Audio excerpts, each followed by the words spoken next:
आज आपण कानगाव येथील ॲडव्होकेट संदीप ससाने सर यांच्याकडे आलेलो आहोत। त्यांनी अतिशय महत्त्वाचा आपल्या 2 तालुक्यातील व काही बऱ्याच प्रमाणातील गावातील सर्वसामान्य ग्राहक जे आहेत रेल्वे प्रवासी यांची अतिशय महत्त्वाची व रोजची दैनंदिन समस्या, रेल्वे दादर नसल्यामुळे रेल्वे मालगाड्यांच्या खालून रेल्वेच्या आपल्या ज्यावेळेस आपली गाडीचा टाईम असतो त्यावेळेस रेल्वे गाडी खालून जावं लागतं आणि ती रेल्वे गाडी मालगाडी ही अचानक सुरू होते, याची कोणत्याही प्रवाशाला कल्पना नसते। त्यामुळे एखादी घटना घडू नये हा अनेक दिवसापासूनचा सर्व प्रवाशांना होणारा त्रास याबाबत सरांनी जी भूमिका घेतलेली आहे, अतिशय महत्त्वाची सामाजिकदृष्ट्या ही समस्या त्यासाठी त्यांनी नोटीसही संबंधित रेल्वे प्रशासनाला पाठवली आहे। त्याबाबत आपण त्यांच्याकडून पुढील त्या समस्याबाबत माहिती जाणून घेणार आहोत। नमस्कार, मी ॲडव्होकेट संदीप ससाने कानगाव इथून सध्या आपल्याशी बोलतो आहे। कानगावमध्ये जो आपलं पाटस स्टेशन आहे, पाटस रेल्वे स्टेशन, तिथं सध्या जी परिस्थिती आहे, लोकांना येण्या जाण्यासाठीचा जो पादचारी पूल असतो ज्याला आपण FOB म्हणतो, फूट ओव्हर ब्रिज, तर तो फूट ओव्हर ब्रिज आत्ता जो बांधला आहे तो अपूर्ण अवस्थेत आहे। म्हणजे पाटसच्या बाजूने येण्यासाठी लोकांना सुविधा आहेत, त्यांना येता येते, पण कानगावकडून जी येणारी मंडळी आहेत, कानगावकडून जे प्रवासी आहेत, मांडवण असेल, कानगाव असेल, तांदळी असेल, इकडे बाबुळसर असेल, पिंपळसुटी असेल, ह्या अनेक गावांवरून, गणेगाव असेल, अनेक जवळजवळ हजारो प्रवासी, विद्यार्थी, वृद्ध, महिला, शेतकरी, कामगार, मजूर दररोज ह्या बाजूने सुद्धा पुण्याला ये जा करत असतात।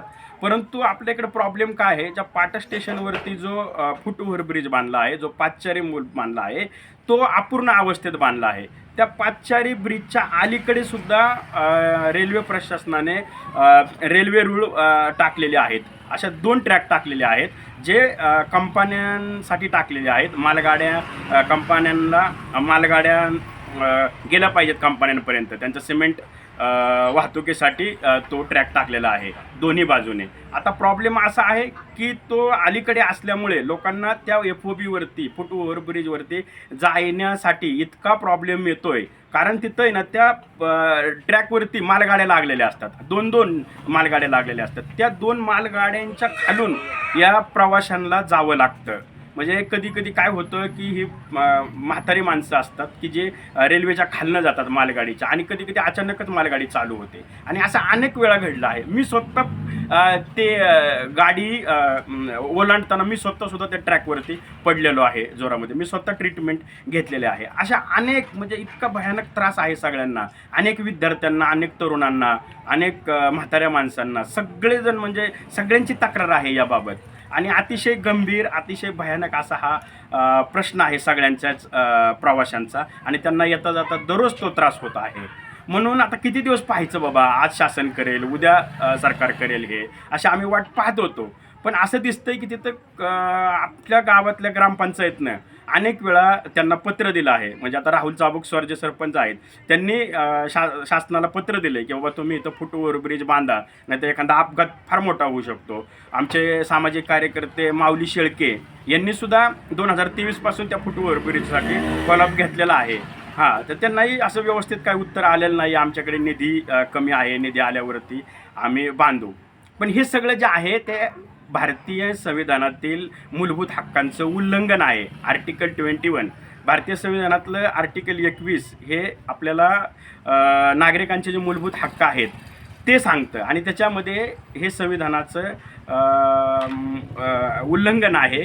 त्याच्यामुळं जे पण काय आता रेल्वे फूट ओव्हर ब्रिज बांधत नाही आहे, त्याच्यामुळं नक्कीच नागरिकांचं भारतीय संविधानाचं उल्लंघन होतं आहे, त्या आर्टिकलचं उल्लंघन होतं आहे। आणि म्हणून मी रेल्वे DRMला एक नोटीस पाठवली आहे की बाबांनो, जर तुम्ही 30 दिवसाच्या आत हा ब्रिज बांधला नाही तर मी हायकोर्टामध्ये रिट पिटिशन दाखल करणार आहे, आणि मी सिनियर वकील घेऊन रिट पिटिशन दाखल करणार आहे।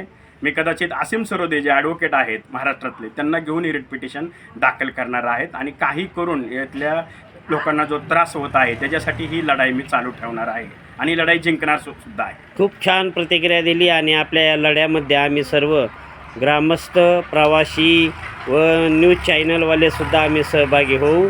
आपल्याला ज्या वेळी मदत लागेल त्यावेळेस आपण नक्की सांगा. आम्ही आपल्यासोबत आहोत. हा आमचा सर्वांच्या अतिशय महत्त्वाचा प्रश्न आहे. त्यामुळे आपण जी लढाई लढत आहात ती तुमची नसून, स्वतःची नसून, ही सामाजिकदृष्ट्या आमच्या समाजाची, आमची व सर्व रेल्वे प्रवाशांची आहे.